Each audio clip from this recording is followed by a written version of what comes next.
Okay guys, so our topic for today will be the execution. I think we've already shown this before. The X or the isang redonda or solo redonda, the X and the reverse X. Now it will be done in kwatro cantos, and I'll show you a demonstration of how we apply it in pre-arranged sparring, which we will shoot in Luneta. Okay, so so this is the solo redonda or the X, okay, and this is reverse solo redonda o baliktad solo redonda. So there's 2 or 3 ways to apply it. So first, in Master Harris perspective, you need to apply it first with the salagunting, either like this or like this. So it's up to you. For me, you need to try it this way or this way. Then, once you've done that, this is the block and counter, or block and immediately counter. The purpose is block and counter, okay? Because sparring is a dynamic and fighting is a dynamic thing. So you don't need, you can't do 1, then 1, 2, 3. You need to 1, boom, 1, 2, 3, 4. But for teaching purposes, we need to stop it first. Then show you the application of the AKs. I think we've shown this before, but we need to review it again. Okay, so this is how we do it. So this is, for example, kwatro cantos. Like you said, we already know the kwatro cantos, right? The 4 corners, 1, 2, 3, and 4. The 4 angles. So in Master Harris perspective, first we'll try to block it either like this one, or I'll block it like this. It depends on. So me personally, I rather do it like this. Okay? Then, but the problem with when you do this, you need to be very accurate. If not, then try to do this and carry it like this. So for now, I'll try to do it this way because Master Harris way is mostly doing it like this. Okay? So one, first angles is block it with tiklop sa lagunting, tiklop. Then the escudo, when you combine it, it will become tiklop sa lagunting or a scissor block. So 1, then parry it like this. 1, 1, 2, 3. Okay, so it will become 1, 2, 3, 4. So the pattern of the solo AKs. Okay, go move 1, 1, 2, 3, 4. Then when you see block here, I'm gonna trap it like this. So instead of doing it here, what I'm gonna do is 1, then make sure that this will stack here and this one will follow through. Okay, slow it down. 1, 1. Why? Just in case that this one fail and I'm still here, and just in case he continues this attack, I can parry it here and it's still attacking. Okay, so again, 1, like I said, block it, then continues the attack. So 1 attack by right hand, followed by the AKs. Okay, so again, attack it, 1, block, AKs, 2, 3, and 4. Okay, so the original pattern. Then, a strike in number 3, most of the time I block it like this. But like I said, you can do it this way, or you can do it this way, or here. But since in my perspective, since this is a lower attack which is more powerful than my block, so what I'm gonna do is I'm gonna meet the block, and this one is attack it to stop his attack. After I've done that, I'm gonna push it with my left arm, 1, then push it with my left arm. Then this one will gonna follow through or gonna strike his arm. Slow it down. 1, 1, 2, 3, and 4. Okay, so again, strike here. 1, 2, 3, and 4. And then the angle number 3, what I'm going to do is instead of doing it like this, which you can, but since I'm right-handed, I'm mostly going to do it this way. Okay, so I'm going to follow it like this. But what I'm going to do is this one will strike his arm or strike his head, and this one we're gonna push it on the side. 1, 2, 3, 4. Okay, again, slow it. 1, 2, 3, and 4. Again, 1, 2, 3, and 4. Like I said, I can do it this way, but like this strike are more powerful, so I can stop it this way. So me, in my own perspective, like I said, you can try it. Not steady, steady, steady, steady. You can try it this. You can try it here. You can even try it like this. Okay, it's up to you. Or you can even try it this way. Okay, so like I said, you can try this here or here and here. Okay, so cross back, one or here. It's up to you, because this side I can do this, I can do this, I can do this, or I can do this. So it's up to me. But now you need to choose which one is effective to you. But for me, the most effective for me is when I block it like this, here, this one will gonna parry it. 1, 2, 3, 4. Or if I do this, for example, I do this to block it, then deflect. So it's up to you. But for me, since I'm mostly right-handed, what I'm gonna do is, if he strike me here, 1, 2, 3, 4. Okay, so now the 4 corners, slow down. 2, 3, 4. Slow down. Slow. 3, 4. 1, 2, 3, 4.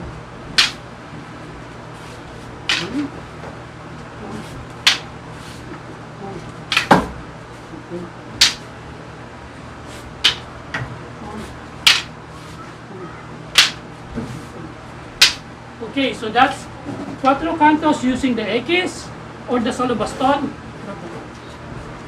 Then try to do it with master hands perspective, that block and strike.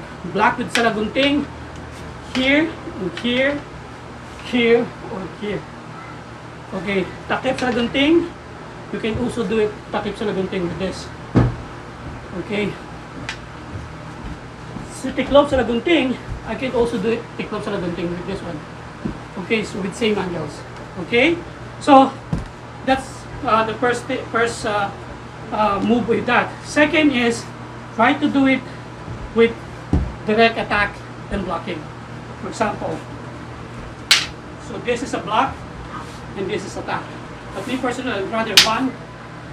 Okay, a block or defense, any defense, a block or a parry. For example, I can do it here and kwatro add X.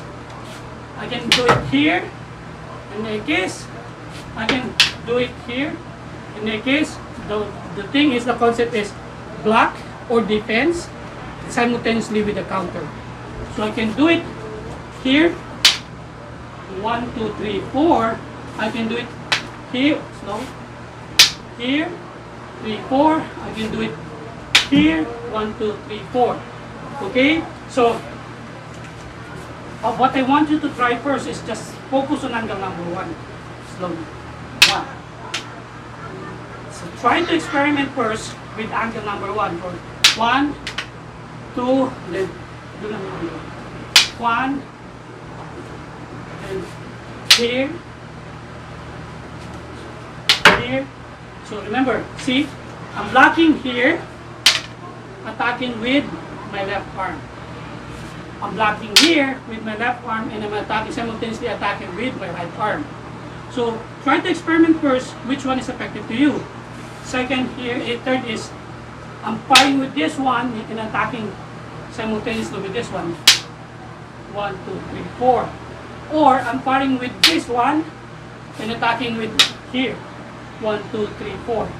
So try to experiment with that thing, because that will flow at the same angles with what kwatro cantos, not slow down.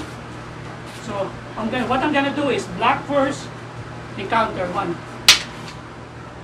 2, 3, 4.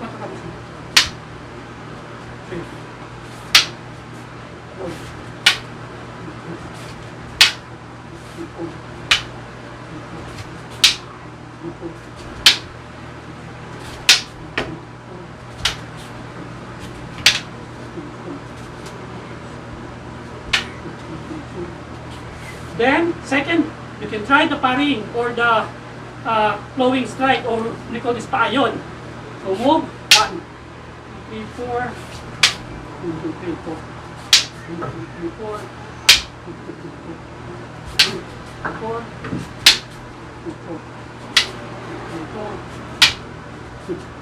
Okay? So, muscle heavy prepared to block it first before to attack. In my training perspective, it's good. Actually, especially if you want to stand on your ground, for example, you want to fight and you're actually tired and you know what you're gonna do, you need to stand your ground, then block the strike. For example, like I said, when I block it, this will slide, countering his attack. So, simultaneously attacking his arm, then trying to prick on his eyes so he can see the movement, then follow him with another strike. So, which is good. But as I said, sparring is a dynamic thing.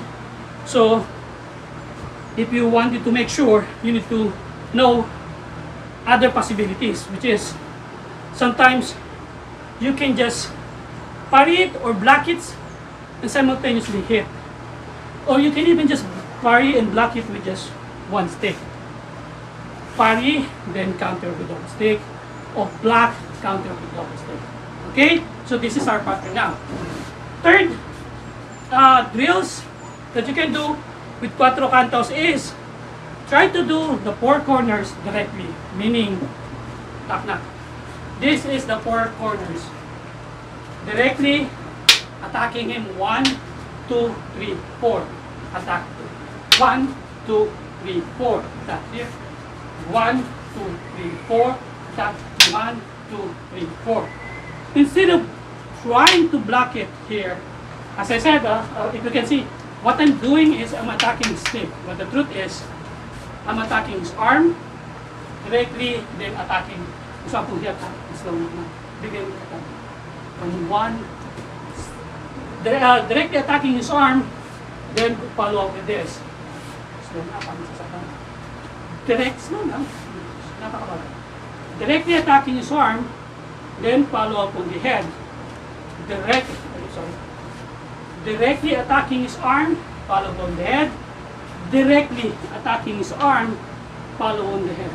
Okay, so it depends on your experience, but as I said, there's 2 to 3 ways to do it.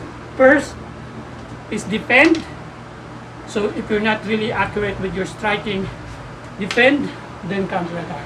Second is try to do the attack and defend simultaneously, either here or here. So block it with this one and attack with this one, or block it with this one or attack with this one. It's up to you.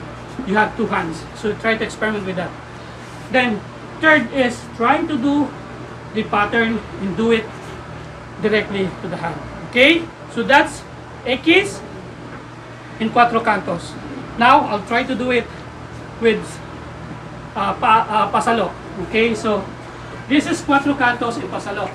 1, I'll block it. Then 2, 3, 4.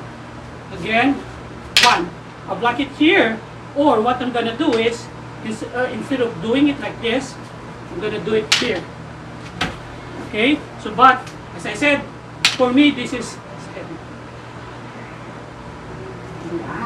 Extend my arm. 1, block. Then follow up 1, 2, 3, and 4. So you just try to do technique. But in real fight, definitely what you're gonna do is just 1, 2, then follow up outside. Okay, so just 1 or 2 of this, follow with this one. Okay, but for pattern purposes, what I'm gonna do is 1, 2, 3, and 4. You will attack me here 1, then block it with this one, or follow it 2, 3, and 4. Okay, so what I'm gonna do it here. I can execute it like this, 2, 3, and 4, or from here, push it here, 1, 2, 3, and 4. Okay, 1, 2, 3, and 4. So that's kantos. Then here, he will attack me with number 2 and number 3. I can block it like this, then slide it upward to hit his hands, 1, 2, 3, and 4. Again, 1, 1, 2, 3, and 4. When he strike here, I can execute it like this, push it here, then attack it with this one. Again, 1, 2, sorry, 1, 2, 3, 4. Okay? So, kwatro kantos, pinakamawala na. Go. Go. Slow. 1, 2. Slow. 1, 2, 3. 1, 2, 4. Move. 1, 1, 2, 4. Move. 1, 2, 3, 4. Move. 2, 3, and 4. Move. 1, 2, 3, and 4. 4. I can execute it like this. I can execute it like this. Okay, so 1, 2, 3, 4. 1, 1, 2, 3, 4. Okay, so there's no right or wrong in here. Like I said, most of the strikes sometimes is not good for you. Me personally, I prepared the second one, which is the hit, a defend, and strike. For example, here. So that is this one. 1, 2, 3, 4, 1, 2, 3, and 1, 1, 2, 3, which is sometimes it trembles your hand. But me personally, I like this one. Why? So hit and strike. Hit and strike. So hit. Number 2. Number 1, hit and strike. Number 2, go. Hit and strike. Go move. Hit and strike. Then sit and strike. Most of this will be applied. For example, it hits me here. If it hits me here, this one's perfect. 1, 2, 3, 4.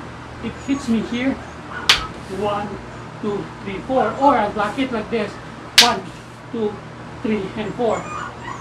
But when you do it downward, sometimes this will be accurate. 3, 4. This will be accurate. 2, 3, 4, because it will gonna rumble your hands. But what I want you to do is this. It hits 1, 2, 3, 4. Then hits 1, 1, 2, 3, and 4. Okay, so just try to hit. Okay, 1. So 1, 2, 3, and 4. 1, 2, 3, and 4. Okay, next is this. You can try it with directly hitting the hands. So 1, 2, 3, 4. 1, 2, 3, and 4. 1, 2, 3, and 4. So, 1, 2, 3, and 4. Directly hitting his hand.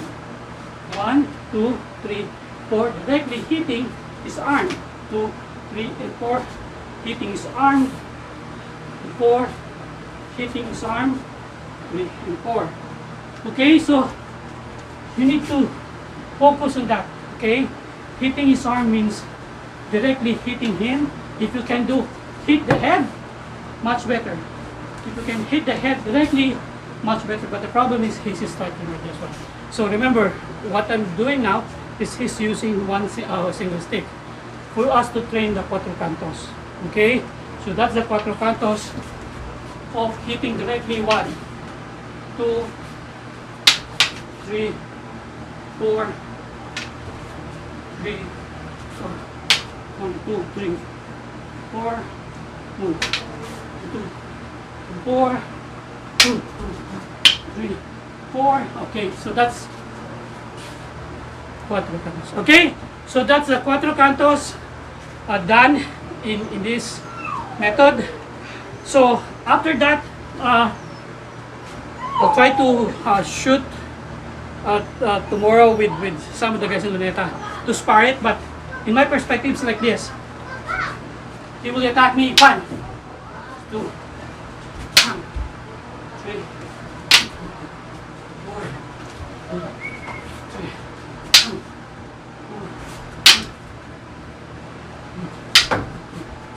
3.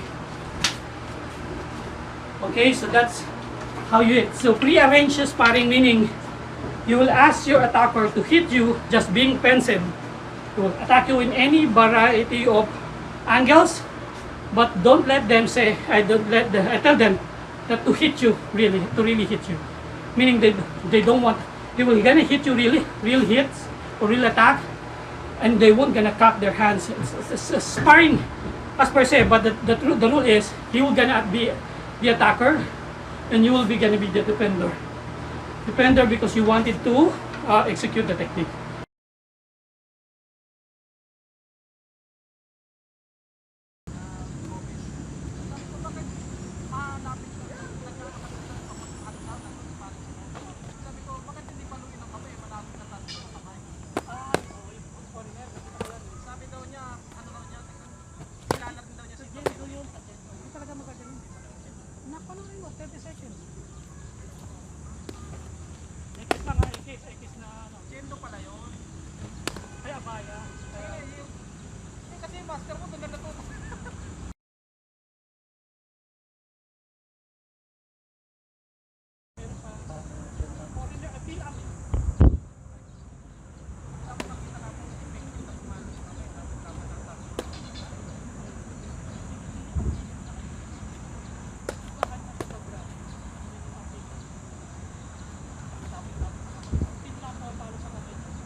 Okay.